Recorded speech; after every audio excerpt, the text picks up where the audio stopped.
Boa noite, queridos! Estamos ao vivo na nossa live do projeto Renovamente, renovando a nossa mente à luz da Palavra de Deus para experimentarmos a boa, agradável e perfeita vontade do Pai para a gente.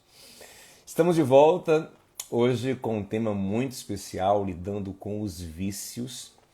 E é uma alegria receber todos vocês aqui para a gente conversar sobre isso juntos. Vocês podem participar bastante.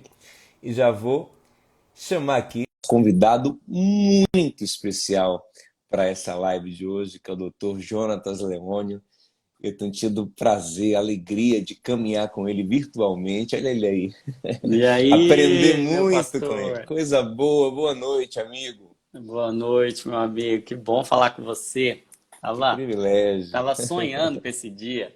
Oh, meu irmão, que privilégio para mim. Que bênção ter você aqui. Tenho aprendido muito com você, com aquilo que Deus tem colocado no seu coração. Há uma identificação entre nós, eu acredito que há um casamento de propósitos, a gente tem buscado trabalhar com coisas que se complementam muito e espero que esse seja o primeiro de vários momentos que nós tenhamos juntos para construir coisas boas no reino de Deus, para abençoar pessoas. E que coisa boa estar com você aqui. A galera que está entrando ao vivo aí já pode ir compartilhando, convidando amigos para participar também, porque eu tenho certeza que vai ser muito edificante. Doutor Jonatas, boa noite, querido. Coisa boa estarmos juntos. E o tema hoje é lidando com os vícios. Boa noite, pastor. Privilégio imenso estar aqui falando com você. Eu compactuo e faço das minhas as suas palavras, ou das suas as minhas palavras, quando digo que sinto que há uma conexão entre a gente mesmo, há uma conexão de propósito. E eu quando comecei a te ouvir, comecei a ver o que tinha dentro do seu coração, e já com referências assim das mais elevadas possíveis, né? De Saulo, Daniel, Tiago e desse povo tão lindo de Deus. E beber dessa fonte aí tem me abençoado muito. Eu sou muito grato a Deus por poder. E já até me convidei para ir aí na Bahia já para passar Vamos mais fa- tempo com você. Vai ser uma Tô alegria tão doido. grande. Vamos fazer coisa boa, querendo Deus, vamos fazer uma coisa boa aqui na Bahia juntos. Além da gente Vamos, se Deus quiser. trabalhar junto aqui no Reino, vamos conhecer a Boa Terra. Já conhece Salvador? Não, nunca fui aí na Bahia. Tô doido para ir. Nossa, tem que vir conhecer essa terrinha aqui. Comer uma Tô acarajé com a gente doido, aqui, doido pra ir. comer uma muqueca com a gente. Ah, eu vou, tô Uma doido pra ir cidade, mesmo. cidade boa. Coisa Não maravilhosa, vejo a né? hora, não vejo a hora. Nem que seja só pra ir pra passar uma tarde aí com vocês, Uma sentado na tarde em mesa. Itapuã. Passar uma Boa. tarde em Itapuã, ao sol que arde em Itapuã. Meu Deus do céu. É uma música, é uma música. Eu É vou uma na música que a gente hora. vai levar pra ele. Lindo, lindo. Itapuã é um bairro aqui de Salvador muito famoso. E essa música fez ela ficar mais famosa ainda. Itapuã, o bairro de Itapuã. Doutor Jonatas, querido, vícios são coisas com as quais todos nós, de alguma forma, temos que lidar durante a vida, né? Nós, naturalmente, nos viciamos. Nós temos Sim, comportamentos viciosos. E eu quero conversar contigo hoje sobre aspectos psicológicos, emocionais, aspectos científicos também, porque eu sei que o vício ele mexe com a estrutura cerebral, o vício ele mexe com as sinapses, né, com os neurônios da gente, e também com aspectos teológicos, bíblicos, espirituais, né, para que a gente possa trazer também uma luz da palavra de Deus e que não seja essa coisa simplista, porque às vezes as pessoas falam assim: ah, não, Jesus disse que se o Filho libertar, nós seremos verdadeiramente livres, João 8,36. Só que o mesmo Jesus, nesse mesmo contexto, disse: conhecereis a verdade, e a verdade sim, vos libertará. E esse conhecimento da verdade é um processo, não é do dia para a sim, noite. Ela vai entrando em nosso coração aos poucos, ela vai nos transformando paulatinamente, né? Paulo sim. fala em 2 Coríntios 3,18, que a gente vai sendo transformado de glória em glória, isso é, de maneira progressiva. E em Romanos 12,2, Paulo diz que para a gente experimentar a boa vontade de Deus, tem que ter uma Tem que renovação. passar pelo processo.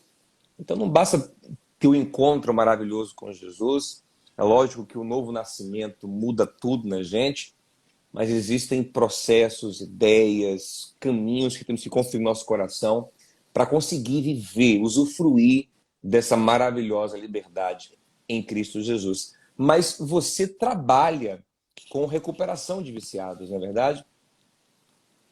Me É, fala um pouco sobre eu, isso. eu trabalho com mudança de hábitos, né? Hum, Então, há uma área de atuação hoje dentro da medicina chamada medicina do estilo de vida. sim, sim. E, e a medicina do estilo de vida, ela preza muito pela construção de hábitos e por esse processo de transformação. É, é, um, é, uma, é uma área de atuação da medicina que casa muito com o que nós cremos do Evangelho, né? Por isso que me atraiu tanto. Eu comecei a lidar com essa temática dos hábitos porque eu era muito procurado por fumantes que queriam parar de fumar. Então foi o primeiro contato ali na mudança Mas, que de interessante. hábito. E aí quando eu comecei a entender como que era esse processo de mudança de hábito e o hábito de fumar é uma dependência extremamente complexa, né, que envolve tanto uma dependência química como uma dependência psicológica e comportamental, quando eu entendi que aquilo podia ser levado para muitos outros hábitos tão danosos ou menos danosos ou mais danosos que o fumar, e a gente podia ter muito mais. É um processo, eu costumo usar aquele texto de 2 aos Coríntios, capítulo 10, quando Paulo diz que as armas da nossa milícia não são carnais, mas poderosas em Deus. E as armas, elas são espirituais, né? Mas ninguém que não se habitua a usar uma arma vai fazer um bom uso dela. Então, Verdade. as armas podem ser potentíssimas, mas se a gente não tem o hábito de usá-las, se a gente não cria bons hábitos, aquelas armas podem ser inutilizadas. A gente pode desperdiçar um baita de um potencial espiritual que a gente tem dentro de nós, mas que só é colocado em prática pelo hábito, pelo treino. Então Que isso maravilha. despertou o meu entendimento para. E quando eu comecei a olhar para as escrituras e ver que as escrituras elas vão partir de uma mudança de dentro para fora e que vai partir de uma habitação, eu comecei a perceber que hábito não tem esse nome por acaso, hábito tem tudo a ver com habitação e que os nossos Nossa, hábitos revelam quem habita em nós e eles são formados nas nossas habitações, nos nossos habitats, né? que Então essa coisa conexão, maravilhosa. isso é lindo, né? E Nossa, a quando a gente gente pega isso aí, que percebe, coisa boa, né? Isso aí que é uma coisa que tem que parar e refalar para ninguém sim, perder. Eu não sei se ela, porque às vezes o Instagram dá um bug aqui, a live não fica salva. Então, olha que coisa maravilhosa. Eu nunca tinha ouvido isso. Que coisa boa. Hábito tem a ver com habitação. Quem nos habita, é, onde nós habitamos, habitat, exatamente, que tem a ver com aquilo que se faz. O nosso habitat é o lugar onde nós fluímos, lugar onde nós estamos bem, não é verdade? Então, o exato, hábito tem a ver com aquilo que é construído em nossas vidas e onde nós estamos bem. O hábito exato, não deve ser uma coisa esporádica, uma coisa que a sim, gente, uma coisa forçosa, mas uma coisa que faz parte da nossa exato. nova vida, da nossa natureza. O hábito é o nosso ambiente interno e externo. Ele é construído a partir de um ambiente, de uma habitação interna e externa. É, tanto é que a gente vê, você pega uma casa, aquela casa tem alguns hábitos, né? Ela tem hábitos que hora que aquele portão abre, que hora que aquele fogão liga, que hora que as coisas vão acontecer, que hora que as luzes se apagam. A casa tem hábitos e esses hábitos são definidos por quem habita naquela casa. Se mudar uma outra família, vão ser outros hábitos, porque os hábitos revelam uma habitação. Mas não apenas isso, e tanto é que hoje a gente já sabe que a ferramenta talvez mais potente para a construção de hábitos é a gente conectar esse hábito com a natureza ou com a identidade. Quando a gente começa a perceber que um determinado hábito não tem a ver com a minha identidade e aquilo choca, há uma desconexão, eu tenho o caminho preparado para uma mudança, porque eu percebi que aquilo não condiz com quem eu realmente sou. Sou. Então, Coisa boa. essa percepção de quem habita em mim vai fazer toda a diferença no que eu tenho como hábito, no que eu tenho como um comportamento automático, né? Isso é Então, muito interessante, doutor Jonatas, porque a gente tem que desconstruir essa ideia de espiritualidade desenvolvida em passe de mágica, sem esforço, sem dedicação, né? Quando Paulo diz, transformem-se pela renovação do vosso entendimento para experimentar a boa vontade, está claro ali que há um empenho nosso, há sim, um trabalhar na nossa própria transformação.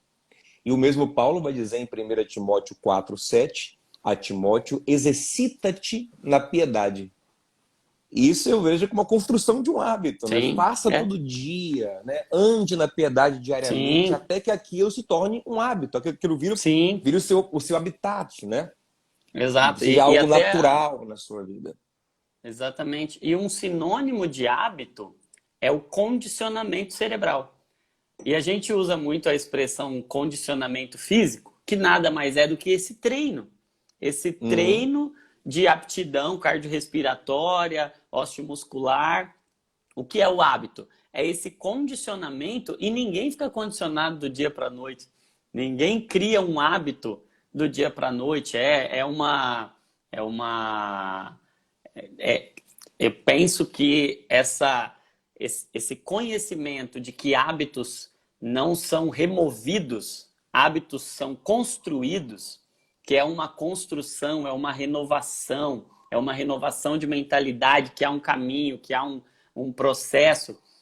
Esse entendimento precisa ficar claro para a igreja, esse conhecimento precisa ficar claro para nós cristãos, para a gente parar de se frustrar porque não aconteceu num passe de mágica, parar de duvidar do poder de Deus e da realidade daquele encontro que nós tivemos com Deus, porque determinado hábito não mudou posteriormente àquela conferência, aquele retiro, aquela oração, porque não vai ser assim mesmo. Na maioria das vezes a gente vai passar por um processo Por um de processo. construção de um circuito novo, né? E uma coisa muito importante também, doutor Jonatas, e eu vou falar isso e tentar voltar para a definição de vício, para a gente poder definir o que é vício, né? É também nessa mesma linha da construção do hábito, da prática diária, a gente entender o quão espiritual é o nosso dia a dia, Sim, né? Porque as pessoas estão esperando muitas vezes aquele momento espiritual que vai mudar tudo. Mas talvez elas não entendem o quão espiritual possa ser almoçar com a família, sim, o quão sim, espiritual possa ser uma caminhada, o quão espiritual possa ser ir na academia e trabalhar o templo do Espírito Santo sim, para ele ter saúde ou fazer uma dieta. Paulo diz em 1 Coríntios 9:27, eu subjugo meu corpo para não ser reprovado. Então é uma coisa que sim. aparentemente é só É física, treino. é só treino, mas há muito do espírito nesse treino. Sim. Há muito do espírito nessa prática simples que gera um hábito que nos ajuda no processo de transformação e de Sim. libertação, que é contínuo, né? O próprio texto de Romanos 12, que você citou, ele começa dizendo que nós devemos apresentar os nossos corpos como um sacrifício Exatamente. vivo, santo e agradável, que é o nosso culto racional. Olha a Racional. conexão. Corpo, razão, Razão mas é e culto, é espírito. espírito. Tudo Então junto. tem corpo, tem alma e tem espírito dentro desse culto. Processo. Então o culto que agrada a Deus é um culto que envolve corpo, que envolve a alma, envolve a mente, envolve razão, envolve sentimento, envolve essa renovação de entendimento, essa transformação a partir da renovação do entendimento e essa gradativamente, eu gosto, né, que ele coloca nessa ordem, né? Para que você possa experimentar, e aí é sentir mesmo, é ter a experiência, o provar, é uma progressão. A boa, agradável e perfeita vontade de Deus. Porque primeiro eu experimento que é bom, mas nem tudo que é bom é agradável. Posteriormente, eu vou para um caminho que começa a ser agradável. Por exemplo, dipirona. Dipirona é bom, mas não é agradável. É Agora, verdade. agora o próximo passo agora já é agradável. E o terceiro passo, o terceiro andar, aí É a eu perfeição. caminho, é perfeição, é perfeito. E Que passa por uma maravilha. entrega do corpo. Passa por um hábito de subjugar o meu corpo, de entregar o meu corpo como um culto, né? Vamos bater um preguinho aqui para a galera não se perder. Isso aqui é muito importante. A criação de novos hábitos, que é o que nós queremos. A gente vai voltar um pouquinho para falar de vício agora, mas é o que nós queremos. A criação de novos hábitos, que é o que vai preencher o lugar que o vício vai deixar em Exato. nossas vidas, ele requer um comprometimento de corpo, alma e espírito. Exato. Não basta fazer a dieta sem trabalhar a mente, sem trabalhar o espírito. Mas também não basta orar, jejuar, sem trabalhar o corpo e sem trabalhar a Perfeito. mente. Então, esse tripé tem que estar sendo Sim, cuidado. Paulo fala também que o vosso corpo, alma e espírito sejam guardados irrepreensíveis, ou seja, os três juntos para ter um resultado maravilhoso. Coisa boa. sim. Doutor Essa Jonatas, eu queria integralidade, né? essa integralidade.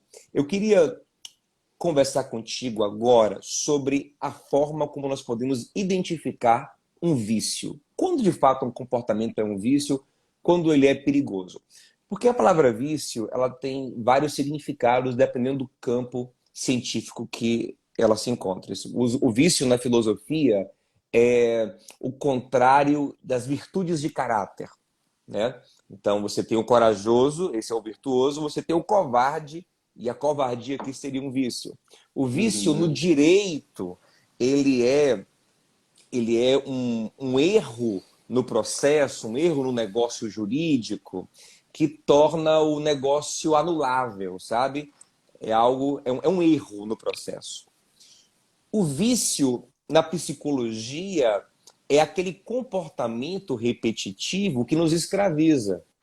E esse vício na psicologia me parece ser o conceito mais próximo do vício que é o pecado, né? Quando Jesus fala quem peca é escravo do pecado. Então me parece o vício psicológico me parece caminhar mais perto do conceito de pecado. Porém, porém, nem tudo que vicia é essencialmente um pecado. Sim, Paulo vai dizer, tudo me é lícito, respondendo aos coríntios que diziam isso, né? Tudo me é lícito, mas eu não me deixarei dominar por nada. Ou seja, eu posso me viciar numa coisa existem boa, licitudes. numa coisa lícita, né? Eu estava vendo esses dias uma pessoa viciada em música clássica. Sim, Não conseguia parar de ouvir música clássica. Então, o vício, ele é um comportamento, e eu acho que uma boa definição, que nos escraviza e nos sim. limita, prejudica o nosso progresso, prejudica as nossas relações, né? Prejudica a nossa vida, nos tira desse lugar de boa, agradável e perfeita vontade. Mas eu queria que você definisse para mim assim, como a gente identifica um comportamento viciado ou vicioso. Eu compartilho da sua definição de vício como um comportamento repetitivo. E a gente na medicina usa muito o termo dependência, né? A gente nem usa Dependência. tanto a expressão vício, porque ela tem essas muitas conotações, né? Ela tem essas Sim, conotações variadas. Então a gente utiliza mais o termo técnico dependência ou compulsões, enfim, alguns termos que denotam um comportamento repetitivo. E eu acho que uma expressão que exemplifica para mim é o círculo vicioso, hum, porque ele é um circuito fechado. Como que eu identifico um vício? Como que eu identifico um comportamento que eventualmente vai me escravizar? É porque eu não consigo sair de dentro dele e à medida que eu entro, há um circuito. E essa expressão circuito, no cérebro, ela é extremamente comum, né? A gente usa muito a expressão circuitos cerebrais, são caminhos.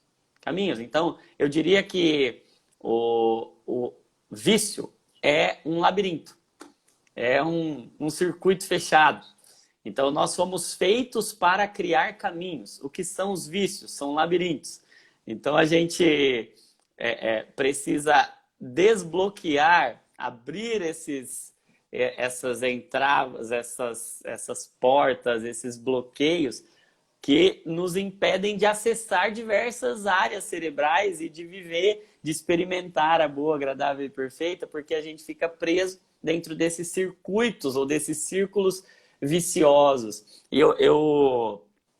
E aí, falando do ponto de vista de definição, né, de Uhum. definição de dependência pela medicina, a gente vai observar ali alguns critérios, como a dificuldade de controlar o uso ou o comportamento de uma determinada substância ou de um determinado ato, de uma determinada ação, enfim. Esse comportamento eu tenho dificuldade de controlar. Quando eu não faço, eu tenho um desconforto, eu tenho uma Hum. sensação desagradável, eu tenho uma Eu sensação não lido ruim. bem com a ausência. A ausência Exatamente. me faz. Você definir o sentimento de angústia, o sentimento de vazio? Como você definiria esse sentimento da ausência, A gente usa o termo abstinência, né? abstinência, Que nada mais do que esse sentimento de falta mesmo, né? falta, Me né? falta, tá faltando alguma coisa, eu sinto que eu não estou completo, né? E que tem tudo a ver com o que a gente está entendendo desse olhar integral de corpo, de mente e espírito. Olha como a gente fica nesse sentimento de incompletude, de falta, numa tensão, no estado de estresse, que pode dar tantos sintomas mais mentais, de ficar apreensivo, ficar inquieto, ficar irritado, ficar agressivo, ficar chato, ficar entediado, ou sintomas até físicos, né? A gente já tem uma infinidade de vícios, tanto os que envolvem adicções, os que envolvem substâncias, mas até outros que não envolvem substâncias podem dar já sintomas físicos também, de ficar Sim, sim. com mal-estar, com dor de cabeça, de ficar com dor de barriga, enfim, uma infinidade de sintomas que são derivados desse sentimento de falta, né, da Quando abstinência. você estava descrevendo os sintomas, doutor Jonas, de ficar irritado, ficar entediado, sentir uma falta, sentir dor de cabeça, sentir. Sabe o que isso me lembra? Fome. Sim, é Fome. isso, é esse vazio, né? É uma fome. A sensação é de que você está com uma fome que não É sacia. isso, é isso. Pensar num vício muito moderno, que é o vício em redes sociais, o vício na internet, o Sim, vício em celular, smartphone. Então, você está com os amigos, está conversando, está numa praia legal, mas ao não pegar no telefone, nada daquilo te alimenta. É como se as conversas presenciais não te alimentassem como antes. É como se sim, a beleza natural não te preenchesse. A comida que você está comendo não tem graça se você não tirar uma foto e postar. sim, Então, sim, você tem o celular, a rede social, a internet, te gera uma fome que sim. nada sacia. É como se Então, fosse uma extensão de você, né? Você precisa extensão de daquilo para estar você. Você completo. precisa. Você não... Então, quando chegamos nesse ponto, há um vício. Sim, sim. Né? E, Faz claro falta que, demais. exatamente. Falando do ponto de vista patológico, né? Porque a gente tem os vícios que são maus hábitos, mas que a gente não necessariamente caracteriza como uma patologia. Quando ele atinge um nível patológico, que talvez até exija-se um tratamento, exija-se uma abordagem mais específica, a gente vai ter esse sentimento de falta, de vazio, vai ter essa incompletude, essa fome cerebral, mas tem esse desconforto psíquico também, tem essa dificuldade de controlar, essa necessidade de usar cada vez mais, que a gente vai Esse é um cada ponto vez interessante. avançando, O vai aumento da precisando de cada dose. vez mais, o aumento da dose para atingir aquele estado de De satisfação que prazer, você tinha satisfação. antes, de Isso, prazer. isso, isso acontece por uma alteração neural, né? Neural, a gente tem uma inibição do São sistema GABA e você vai precisando de cada vez mais para mais. ter aquela sensação prazerosa, aquela liberação de dopamina, aquela recompensa que você tinha com uma dose anterior. E quem já assistiu aí aquele documentário Dilema das Redes da Netflix, você vê que Sim. toda a indústria da tecnologia hoje, ela aprendeu neurociência, ela aprendeu a psicologia do comportamento, ela sabe estimular o sistema de recompensa e te manter preso, precisando cada vez mais desse estímulo para ter essa recompensa, né? Inclusive, por causa dessa intencionalidade, né, dessa vontade de viciar os usuários, é que uma galera de funcionários, de altos executivos, muitas vezes, romperam com essas empresas, né? Sim, Porque eles exatamente. não, a ética deles não concordava Sim, com esse tipo de prática, né? De viciar propositalmente sim, o consumidor. E não é só eles que fazem isso, né? A indústria, de uma maneira bem ampla, gosta de usar sim, os mecanismos de viciantes para nos manter consumindo e consumindo cada vez mais. O que é um exatamente. problema. Por que um problema? Porque assim, eu não posso ter meu vício e viver em paz, eu não posso ter meu vício e ser feliz. Salomão diz em Provérbios 25, 28, que o homem que não se domina, ele é como uma cidade sem muros. Ou seja, você perde os limites. Fica vulnerável. Você vulnerável, exposto, fragilizado. E o vício faz isso com a gente. E como você estava falando, doutor Jonathan, sobre esse processo de abstinência, quem quer deixar um vício, invariavelmente vai ter que enfrentar um tempo de abstinência. Sim, Né? Então, eu fico pensando o seguinte, a pessoa está sofrendo com vício, mas quando ela deixar, naquele tempo de abstinência, talvez ela tenha uma dor emocional até maior do que ela sim, está tendo com vício. Então, ela tem que entrar nesse processo de enfrentamento consciente de que ela vai sofrer para deixar. sim. Porque o que muitas pessoas pensam é, não, quando eu quiser, eu largo, eu paro, eu deixo. E alguns até, graças a Deus, conseguem mesmo decidir e parar sem muita dor. Mas não é a maioria das pessoas. Uma Elas vão parcela, 5% em média. 5%. 5% consegue, assim, sem grandes dificuldades. 95% vai sofrer.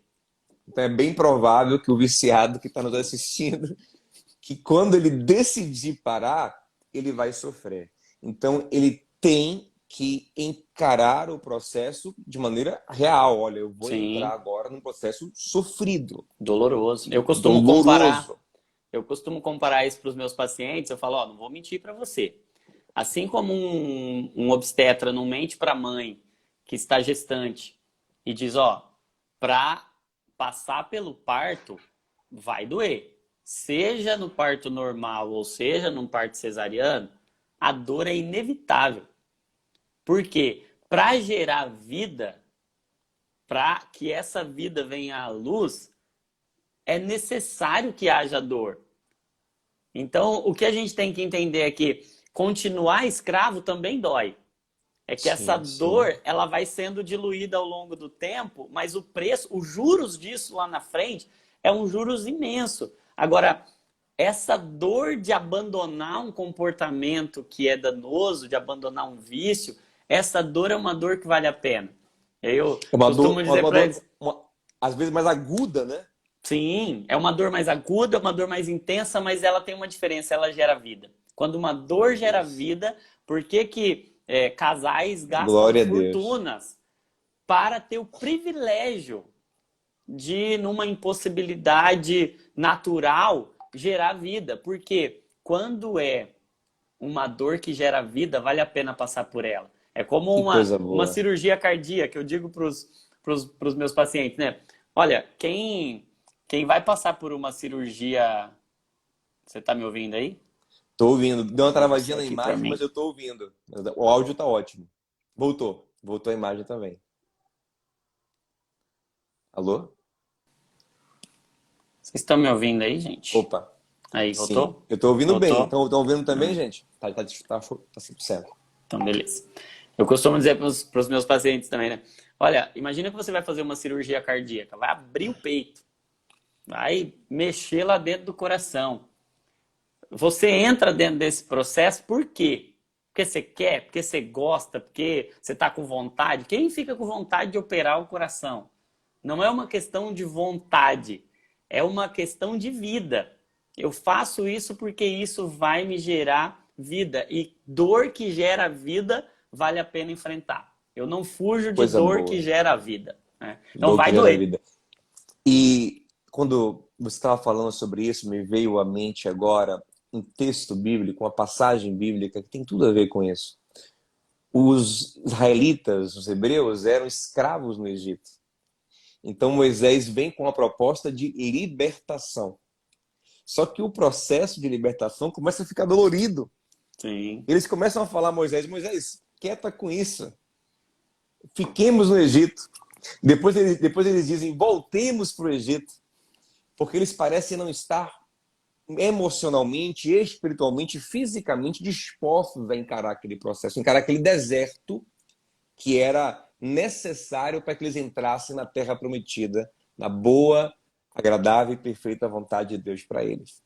Então, a gente tem que olhar para o Egito em que nós estamos vivendo e a gente tem que saber que a gente vai sair dele para a terra prometida. Vai ter um deserto, vai ter um faraó cruel que vai nos perseguir, não é verdade? Exato. E veja, olha, eu vou encarar esse deserto, eu vou encarar as dores, mas eu vou sair desse Egito que me escraviza. Então tem que ter essa decisão muito profunda de encarar um processo doloroso. Agora, o problema é que muitas pessoas se viciam justamente porque estão fugindo de dores, né? O vício muitas vezes começa com uma fuga emocional. Então, sim, por exemplo, o vício em drogas, o vício em pornografia, o vício até em filmes, em entretenimento. Sim. A gente busca é um entorpecimento, né? Não quer se entorpecer, porque lá dentro tem uma dor, tem uma carência. Exato. E a gente precisa de um tanto de coragem para romper com o vício. Romper com o vício exige coragem.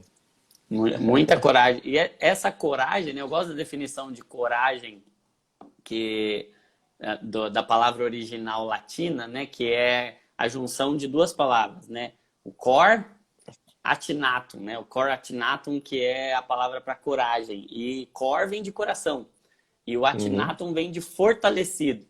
Então eu preciso ter o meu coração fortalecido para que eu tenha a coragem necessária de enfrentar essa dor, de enfrentar esse processo. E você traz uma coisa interessante, porque o que é mais poderoso para a construção de um hábito, a gente tem algumas verdades que são aí já inquestionáveis na ciência com relação à construção de hábito. Por exemplo, quanto mais prazeroso um comportamento mais fácil esse comportamento tende a se tornar um hábito.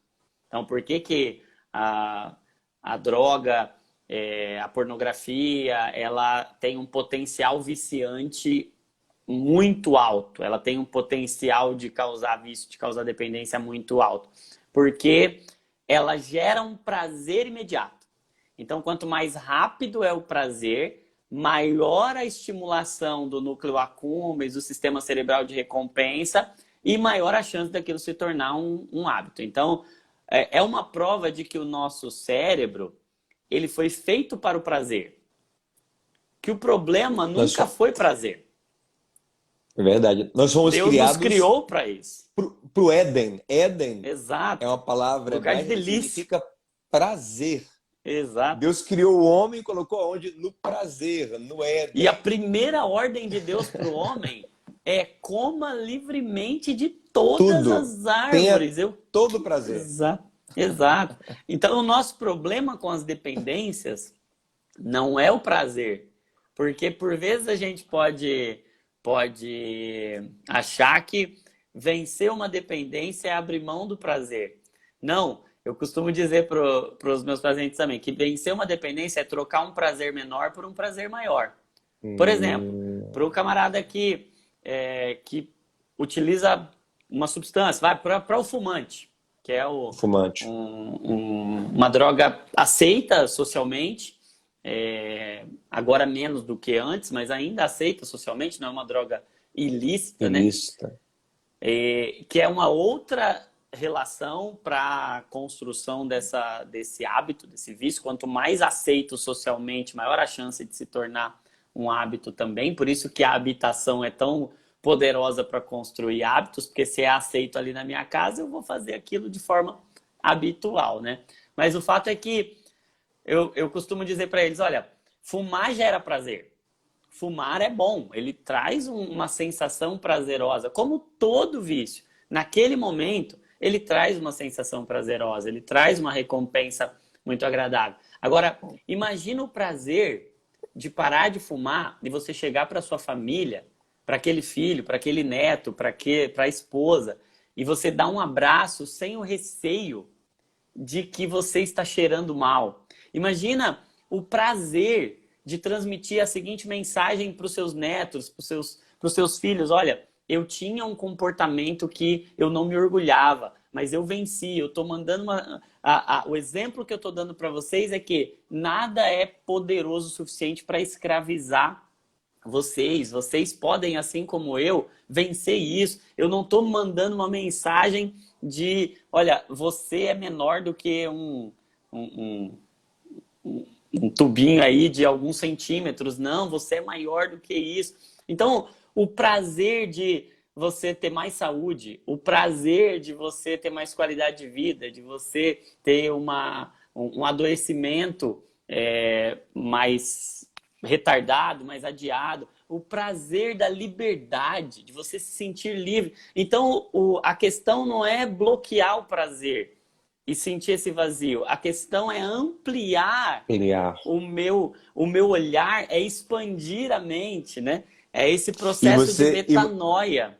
E você falou aí de trocar um prazer por vários prazeres. Muito maiores, vários, mais duradouros. Uma amplitude, uma gama de prazeres. Agora, isso aqui, doutor Jonatas, tem uma ligação com a fé maravilhosa. Porque o que acontece? O prazer imediato a gente sente agora. Então, é algo muito concreto. É uma sensação muito, muito instantânea. E a proposta do Evangelho é que a gente creia em recompensas futuras.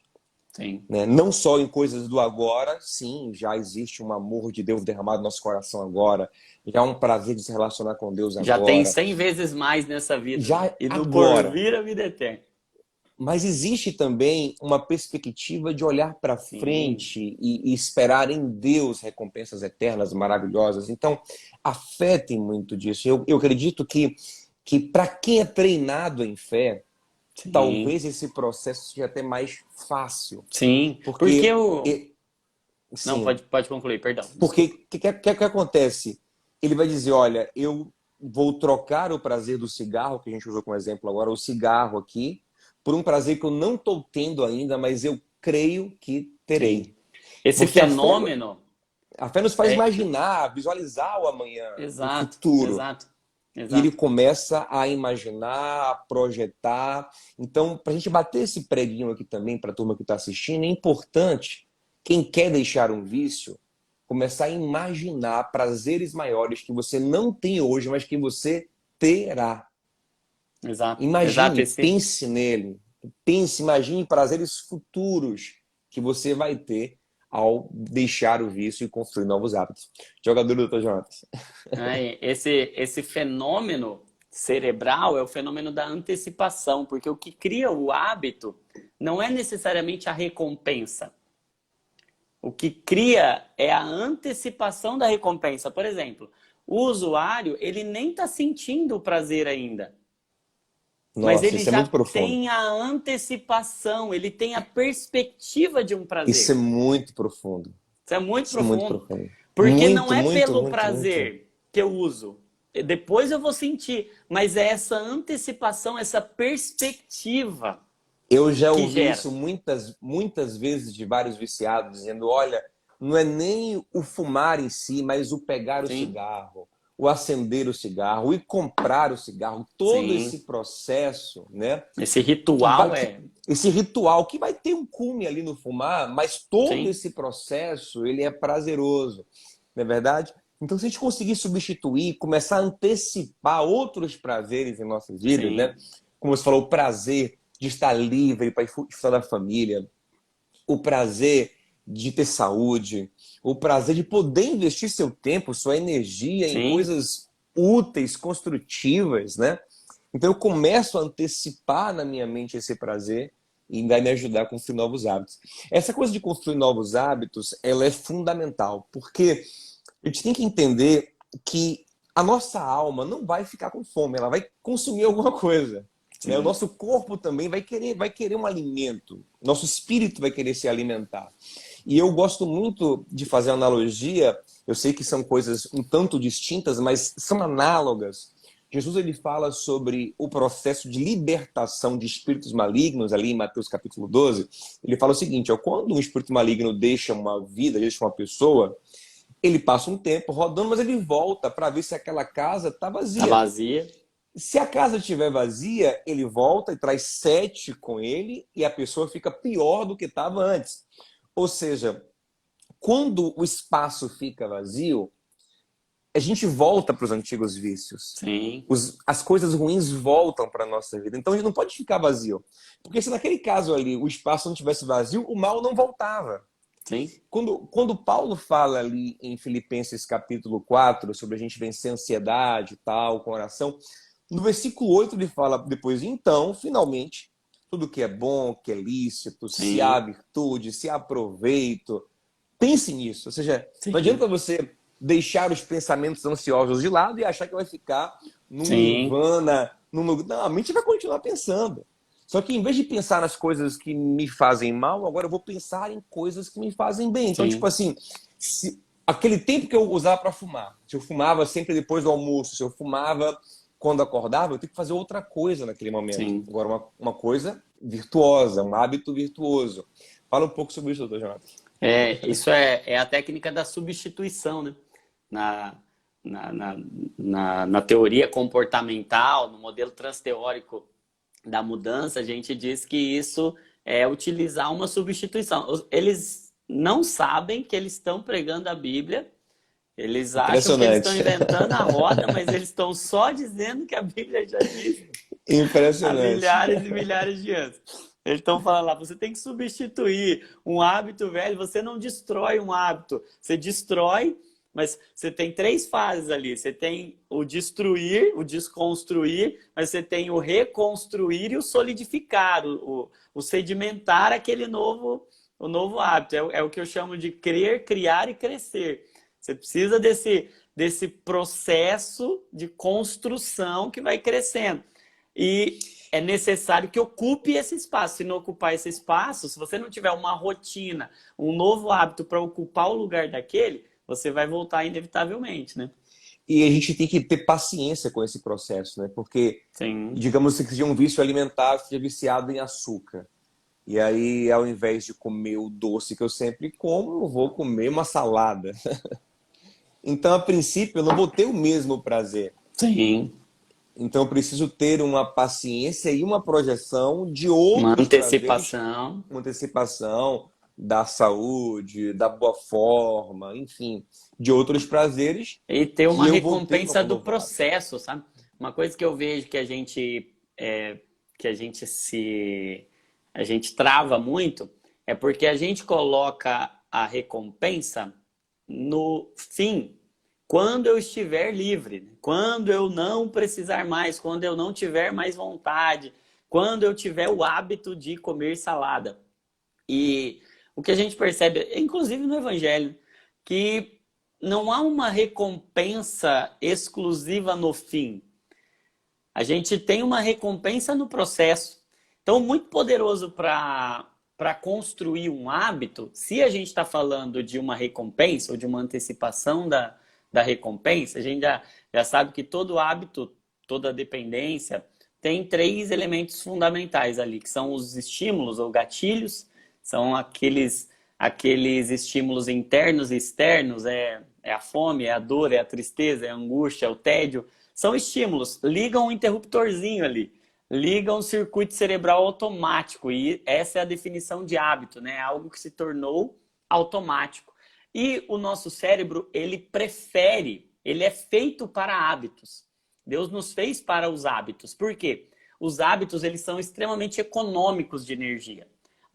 Se você for parar para ver aí, mapear a sua rotina diária, mais de 50% das suas ações são hábitos. São coisas que você não pensa para fazer e que gasta pouquíssima energia. Então, o nosso cérebro, ele sempre vai preferir, é como se tivessem 2 sistemas ali atuando dentro do nosso cérebro. Tem um sistema automático, que é o sistema do hábito, é o sistema 1, é aquilo que a gente faz automaticamente sem pensar. E tem o sistema 2, que é o racional, aquele que eu preciso pensar, aquele que eu estou gastando uma energia para fazer. Esse que eu vou gastar energia, ele vai ser muito mais cansativo, ele vai ser muito mais desgastante, menos prazeroso, com menos recompensa. Então, o que eu preciso entender? Que eu tenho um estímulo, eu preciso ter, a partir desse estímulo, uma repetição, eu preciso repetir, eu preciso treinar, eu preciso condicionar, e eu preciso de recompensas futuras que eu antecipo, que eu experimento. Então, quando, por exemplo, a pessoa que está mudando a alimentação, qual é o foco dela na maioria das vezes? Eu preciso perder 20 quilos. Então, o que ela acha que vai recompensá-la? Qual vai ser o prêmio quando eu perder 20 quilos? Mas lembra que eu falei lá no começo que a gente constrói muito mais hábitos quando eles têm a ver com a nossa natureza e não com o nosso comportamento em si, quando é uma mudança de dentro para fora. Então, a crença que eu preciso ter não é eu vou ser recompensado, eu vou atingir o meu objetivo quando eu perder 20 quilos. A crença é hoje eu fui saudável. Hoje eu fiz algo que glorificou o Senhor. Hoje eu tive um comportamento do qual eu me orgulho, que faz parte da minha identidade. Tem a ver com o eu sou, né? Eu sou Hoje saudável. eu fui eu. Hoje eu fui eu. Esse sou eu. Esse sou eu. Isso é Exato. lindo. Isso é profundo Quando eu digo demais. esse sou eu estou recompensando. Eu estou recompensando meu cérebro, gente. né? Isso é muito profundo. Isso é lindo. Eu tenho uma pregação sobre isso. Eu sei quem sou, tal. Eu falo sobre isso, sobre o eu sou, né, tal. E eu vou agregar isso agora nessa pregação, porque isso é legal. Você, ainda que você vença por um dia, você Sim, fala, mas eu fui eu. Esse desse dia sou eu. Exato. Esse é sou quem... eu de verdade. Exato. Nossa, isso Ainda é que não legal seja o eu demais. pronto, mas esse é o eu que eu tô me tornando nele, né? Esse tem a ver... Aí quando tem essa conexão, eu me conecto com quem eu sou, o hábito tá no caminho para ser produzido, para ser feito. Eu posso não... Eu costumo dizer, né, que a gente fala muito de inconstância, de disciplina, indisciplina, inconstância. Eu digo assim pros meus pacientes, né? Olha... tem um provérbio, não me lembro agora qual provérbio que diz que o tolo morrerá pela sua inconstância. Aí quando eu li aquele texto, eu falei, meu Deus do céu, agora ficou difícil, porque eu tenho minhas inconstâncias ali. E aí eu fui pesquisar a palavra original ali para inconstância. E o que eu descobri? Que a palavra original ali para inconstância em provérbios é aquele que muda de caminho. Então o que eu percebi? Inconstância não necessariamente é o mudar de velocidade. Porque pode acontecer de eu estar num momento de vida, de eu estar numa fase desse processo, que eu consigo avançar. E eu vou muito bem. Mas tem um momento que, de repente, eu não consigo correr. Eu só consigo andar. Que coisa Tem um outro maravilhosa. momento que eu não consigo nem andar, eu só consigo ficar parado ali, mas eu tô no caminho. No caminho. Que coisa No maravilhosa. caminho. Eu estou me tornando quem eu, de fato, descobri que eu sou. Eu posso ter... É igual, eu tô indo daqui para o Rio de Janeiro. Eu posso parar em todos os postos de gasolina. Vai demorar um pouco mais para eu chegar lá. Mas eu Mas há não uma saí do progressão. caminho. Eu E há tô um no caminho. progresso, ainda que Há um lento. progresso. Exato. Provérbios 4:18 diz que o caminho do justo é como a luz da aurora, que vai brilhando mais e mais até ser dia perfeito. Exatamente. Isso me lembra de novo o povo de Israel. O povo de Israel, a primeira geração não consegue chegar à terra prometida porque eles não ficam num caminho reto. Eles ficam rodando. Rodando. Uau. Eles ficam Demais. no ciclo vicioso. Isso é inconstância. Inconstância é um círculo É vício. vicioso Isso em que é eu não vício. estou no caminho. É isso. É o círculo. É o rodar. Eu volto sempre para o mesmo circuito. E aí eu preciso agora construir um novo caminho. Esse é a palavra-chave para a construção de hábito para mim é caminho. eu preciso construir novos caminhos, eu preciso construir Maravilha. novas conexões, novos hábitos e andar nessa direção. Eu posso mudar de velocidade, mas eu não mudo mais de caminho. Pode demorar, tem uma pesquisa que mostrou que a média para a construção de um novo hábito, eu não estou falando de dependências químicas, enfim, a média para hábitos em geral foi de 66 dias, né? 22 dias para desconstruir, 22 dias para construir e mais 22 dias para solidificar aquilo. Agora, isso é de repetições. 22 repetições aqui, 22 repetições aqui, 22 repetições aqui. Pode acontecer de, no meio desse caminho, eu ter alguns lapsos, eu ter alguns momentos em que eu não consigo avançar. Eu não posso achar que eu joguei fora tudo que eu já construí. Porque construir um Muito caminho... importante. Cada vez que eu ponho uma pedra, cada vez que eu ponho um Muito paralelepípedo, importante. eu construí um caminho. Para construir um hábito, eu preciso colocar Muito importante. novas pedras, novas conexões. Tem gente que desiste do processo por um erro, por uma Exato. falha, por uma Perfeito. queda. Você não pode Perfeito. jogar fora tudo que você já construiu. Isso é muito legal. E tem uma coisa que também tem tudo a ver com o evangelho, que a gente está conversando aqui. Na verdade, doutor Jonatas, eu acho que eu puxo a sardinha para a gente sempre, né? Mas eu estudo psicologia, eu fiz curso de psicanálise também. E assim, as coisas mais legais que eu encontrei na psicanálise, que eu estou encontrando na psicologia, estavam tudo na palavra de Deus. Há muito tempo. Exatamente. Mas é bom a gente ver lá também, porque ajuda a gente a comparar, a entender, a aprofundar a ideia. Exato. E tem uma coisa que Paulo fala, o seguinte, ele fala em Colossenses capítulo 2, versículo 20 em diante, o seguinte, que não adianta a gente tentar vencer os impulsos da carne, que são as coisas que nos viciam, só com regras, não toquem, não provem. Regras vazias, sem compreensão profunda. Então, esse é um processo que tem que ser profundamente compreendido. Como você falou, o processo vicioso, ele é mais superficial. Você não reflete muito, você só sente, só sensação.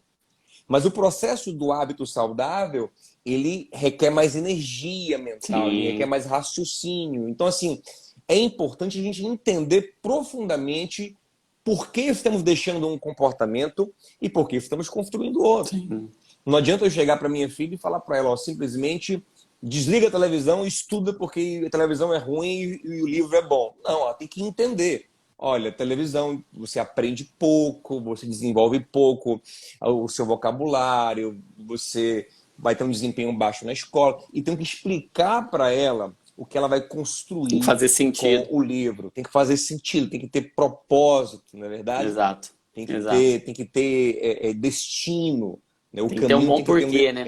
Um bom porquê, porquê. Eu costumo dizer que isso também está lá, né, no modelo transteórico de mudança, que o primeiro passo é a motivação. E a motivação a gente associa muito à vontade, né? Só que o dependente, o que ele tem vontade mesmo não tem vontade de mudar. Usar. Ele não tem vontade de mudar, porque ele muito tá dentro bom. daquele círculo. Ele se apaixona por... É igual aquela síndrome de Estocolmo, né? Que a vítima se apaixona pelo sequestrador. Então é um processo parecido. Eu amo meu vício. Ele se apaixona. Eu já tive paciente que falava assim, olha, se eu parar de fumar é como perder o meu amante. Seria perder o amor da minha vida. Amor da minha vida. Tem uma paixão pela dependência. Tem uma paixão. Eu lembro de um amigo que era viciado em Coca-Cola. E aí eu falava pra ele, cara, vamos maneirar nisso, vamos mudar isso, vamos crescer. E era pra ele, não. Ele pegava a garrafa e dizia, não, a minha Coca. Isso aqui é minha preta. É minha preta, é meu amor. Mas ele deu um bom passo agora. Agora ele só toma Coca zero. Já deu um passo de mudança. Já melhorou um tanto, né? Tá no processo já tá no processo. Tá no processo. Já tá no caminho. E aí é interessante que quando a gente entende motivação não como vontade, mas como o próprio nome já diz, motivo para uma ação, eu entendo que mesmo sem vontade, eu tenho motivos. E o que é esse motivo? É o porquê. É o que muito legal, Viktor Frankl, maravilhoso. Da logoterapia, ele vai dizer, quem tem um bom porquê suporta qualquer como. Suporta. Então, o É. que importa E é o propósito. ele pegou isso de Nietzsche. De Nietzsche, Nietzsche. exato. Quem tem Exato, um bom porquê suporta qualquer exato. como. Isso é muito, muito É. legal. Olha, doutor Jonatas, eu tenho uma coisa um tanto polêmica para te perguntar agora, mas nossa live também vai tratar dessas coisas, porque a galera quer saber. Muitas pessoas lidam com vícios que também estavam presentes nos seus pais, nos seus avós. E aí, talvez a resposta seja muito da questão do habitat, né? Ele cresceu, né, com essa coisa habitual, essa coisa comum, e por isso ele se Uhum. viciou.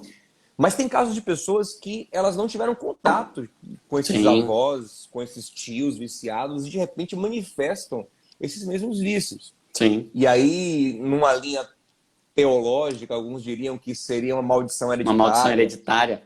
hereditária. Mas existe um vício genético? O vício pode vir no nosso gene? Hoje a gente chama isso de epigenética. O que é a epigenética? É o nosso estilo de vida memorizado na nossa carga genética. Então, hoje, as pesquisas mais recentes vão dizer, isso vai realmente como uma memória genética que pode ser estimulada ou não, é como um interruptor que pode ser aceso ou não a partir do ambiente, a partir de estímulos, enfim.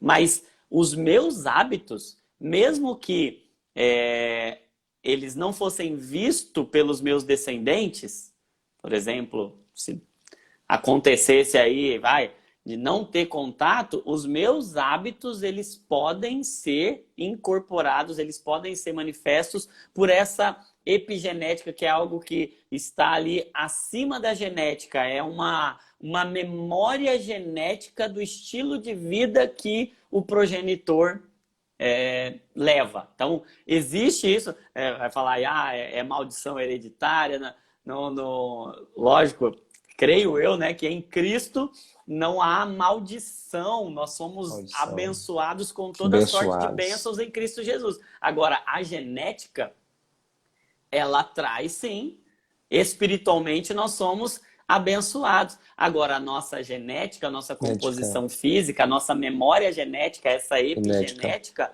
ela vem. E a gente vai precisar agora passar pelo processo de renovação, né? E aí tem uma outra questão, que lógico é teórica, a gente não pode bater o martelo nisso, mas a psicanálise, ela traz uma teoria de herança psicológica, herança de Sim, alma. O Jung falou muito sobre isso, né? Sobre uma herança inconsciente que brota na gente, sabe? Eu tive uma experiência que eu acredito que foi assim, porque eu conheci o meu pai biológico já adulto, né? E foi impressionante, porque quando eu tive o primeiro contato com ele, eu comecei a ver um monte de coisa nele que eram idênticas em mim, sabe? Gostos, frases que ele falava, ideias dele que eram idênticas a mim. Por exemplo, tem uma coisa que eu sempre falava com minha esposa, era o seguinte: olha, Nana, se eu fosse rico, uma coisa que eu teria era um motorista. Era o luxo que eu me daria. Porque eu não gosto muito de dirigir, sabe? Aí eu teria esse luxo de ter um motorista. No dia que eu conheci ele, doutor Jota, você acredita que uma das primeiras coisas que ele falou foi isso? Se eu pudesse, eu teria um motorista, é o luxo que eu me daria. E eu fiquei impressionado, uau, porque eu tinha 26 anos de idade já, eu nunca tive não contato tinha com ele. convivido com ele. Nada, sabe? E as músicas que ele gostava, o jeito. Nossa, que coisa impressionante. Então, eu acredito que também existe uma coisa Existe. de uma herança psicológica. E Sim, é sim. legal a gente entender isso para a gente combater. Sim, Dá pra gente saber, olha, as coisas boas, graças a Deus pelas boas heranças que chegaram na gente, né?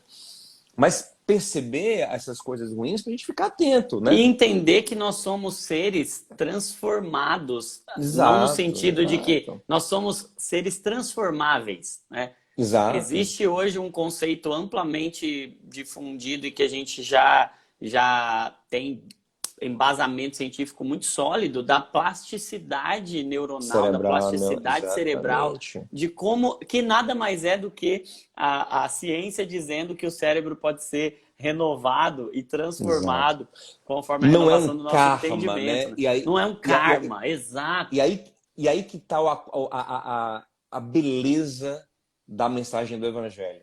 É um convite a ser transformado. É um É isso. convite a nascer de novo. É um convite à mudança. E não só um convite como quem dá uma ordem, vai e seja transformado. Não, Cristo nos convida para nos ajudar, para nos Sim. transformar. Para que Ele nos transforme. Eu acho muito legal Ele é o quando autor e o consumador o do processo. consumador. E eu acho muito legal quando Jesus está no barco ali com Pedro, e aí Pedro vê aquela pesca maravilhosa, Lucas capítulo 5, e Pedro diz, nossa, eu não posso andar com esse homem, esse cara é santo demais, esse cara é o Messias, quem sou eu? E ele fala, Senhor, afasta-se de mim, eu sou um pecador. Aí o Senhor fala, não tenha medo, eu te farei um pescador de homens. É, Ou seja, você não é hoje, mas eu vou fazer você ser, né? Aquele que começou a é boa obra isso. em nossas É vidas, isso. aperfeiçoará até o dia do Senhor. Então, existe um convite, mas não um convite passivo, um convite de quem vai agir ativamente em nossas vidas, a fim de que nós vivamos uma transformação nele. Né? Isso é maravilhoso. E para a gente ir para o final da nossa live, doutor Jonatas, eu queria tratar de um ponto que eu acho que é muito importante, que vai abençoar muito quem está ouvindo. Eu sou suspeito para falar, mas eu acho que essa live está sendo uma bênção. Eu queria que vocês que estão assistindo confirmem isso nos comentários, estão gostando mesmo. Mas para mim está sendo uma grande bênção. Eu vou tentar deixar ela salva para outras pessoas assistirem também, para que a turma compartilhe, convide amigos para assistir também. Mas tem uma coisa que eu penso que a gente tem que falar sobre a questão do vício, que é essa questão da carência emocional, da fuga emocional. Né? Muitas vezes a gente está, como já foi dito, a gente está apaixonado pelo que nos cativa, mas é porque não tem um amor maior, Exato. sabe? A gente está conformado com um amor menor porque não tem aquele amor arrebatador que nos preenche por completo. E aí eu lembro que em 1 João 4,12, João diz que o amor de Deus, ele enche completamente o nosso coração. Enche completamente o nosso coração. Paulo diz em Romanos 5,5 que o amor de Deus é derramado em nosso coração pelo Espírito Santo. Então, eu penso que experiências profundamente amorosas, elas são libertadoras. Sim. São profundamente libertadoras. E aí o amor de Deus, ele se manifesta em nossas vidas não só numa relação mística, mas também numa relação humana. João Sim. disse que se a gente disser que ama a Deus que não vê e não ama o irmão que vê, somos mentirosos, porque nós amamos a Deus que não vemos, amando o irmão que nós vemos. Mas na consciência de que aquele amor é o amor divino que está se manifestando. Então, eu acredito que uma grande ferramenta, talvez a maior para a gente vencer o vício, é se sentir profundamente amado. É Sim. crer no amor, é se abrir para o amor, é vivenciar o amor. Aí eu queria te fazer uma pergunta.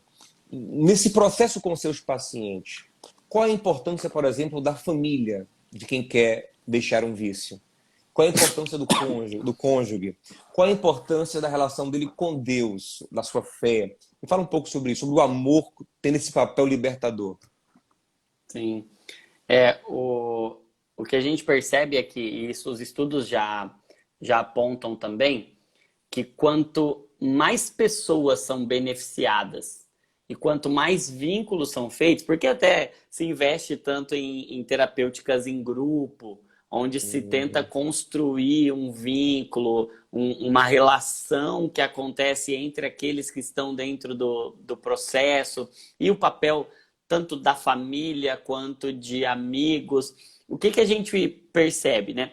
Que quanto mais amor está envolvido no processo, o argumento que cativa pessoas a abandonarem um vício é o amor. É o argumento supremo. Quando ele percebe, Nossa. e dentro daqueles critérios que a gente estava falando, né? um dos critérios de dependência é que ele começa a ter prejuízos em relações, ele começa a ter prejuízos na sua funcionalidade. Então, quando ele começa a perceber, peraí, eu recebo um amor da minha família, eu recebo um amor desse Deus, e eu estou funcionando menos do que eu devo funcionar, eu estou agindo de uma forma de menor...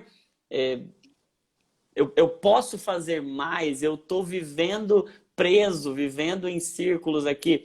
E olha o amor que eu estou recebendo, quando há essa consciência do amor, não só como um receptor, mas também como aquele que está entregando agora. É uma demonstração de amor. Eu vou parar de fazer isso por amor. Eu vou demonstrar amor. Esse vínculo, essa conexão, porque não é à toa, né? Eu vou voltar nesse conceito que o cérebro, ele trabalha a partir de conexões cerebrais.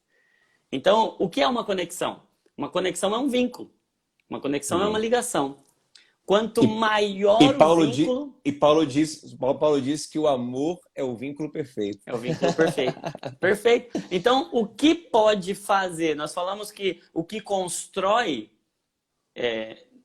esse caminho de um novo hábito é uma construção. E para construir, eu preciso conectar neurônios em neurônios, eu preciso conectar células em células, eu preciso conectar o neurônio aqui com esse aqui, o neurotransmissor, fazer essa sinapse. O que faz as sinapses acontecerem? O que faz conexões acontecerem de forma mais intensa? Não tem nada que conecte mais, que faça mais neurogênese do que o amor. É o vínculo perfeito, é a conexão perfeita. Nossa. Então, quanto mais amor envolvido, tanto recebendo, sobretudo recebendo, mas também entregando, quando a razão é o amor. Eu peço sempre para os meus pacientes fazerem uma... Eu digo assim, ó, faz uma lista para mim do porquê você quer abandonar esse comportamento, né? Do porquê você quer abandonar esse vício, porquê você quer mudar esse hábito. Tenta definir isso em alguns motivos aí. E o que eu percebo? Quando o motivo é o amor, quando no final a gente consegue juntar ali, ele me mostra, eu falo, olha, você poderia resumir essa sua lista em uma palavra, amor, a chance disso acontecer. E quando essa pessoa está mergulhada, está cheia de amor, ela se sente, o amor liberta, né? O amor, ele tira as amarras, o amor, ele faz com que haja liberdade para você ser quem você realmente é. Você não fica preso aos estereótipos, você não fica preso às cadeias emocionais que você vivenciou. Então, nada é mais potente para vencer um vício, para vencer uma dependência, do que essa experiência profunda de amor. Por isso que conhecereis a verdade vos libertará, porque a verdade é que Deus nos ama com um amor que não tem fim. Essa é a verdade. Essa é a verdade que nos liberta. A verdade é que nós somos profundamente amados. E lógico, a gente não tratou tanto da ação do Espírito Santo, mas ela é fundamental, e Paulo vai dizer em Romanos 8,16 que esse Espírito vai testificar em nosso coração que nós somos filhos de Deus. Exato. Ele vai testificar que nós somos amados. E o paradoxo ali do filho é o escravo, né? O que é o escravo. Exato, o que a gente quer deixar. O escravo é o viciado, né? Ele está preso. E o filho é quem está livre, é o livre. E se o filho livre nos libertar, verdadeiramente nós somos livres. Meu Deus! No amor. E o lindo é que Paulo chama o amor de caminho. Sim. Isso é muito legal. Um caminho sobremodo excelente. O caminho mais excelente. A gente falou que a construção de uma vida de hábitos bons é um caminho. Então o caminho é amar, né? O caminho é todo dia acordar e dizer, eu vou amar minha família, eu vou amar minha esposa, eu vou amar os meus filhos, eu vou amar a minha igreja, eu vou amar o Brasil, eu vou amar. E por amar, eu vou encontrar uma força que vem de Deus. João disse que quem ama convive com Deus, em 1 João capítulo 4. Então o amor é a essência de Deus, né? Paulo diz que permanecem três coisas, a fé, a esperança e o amor, mas a maior é o amor. É o amor.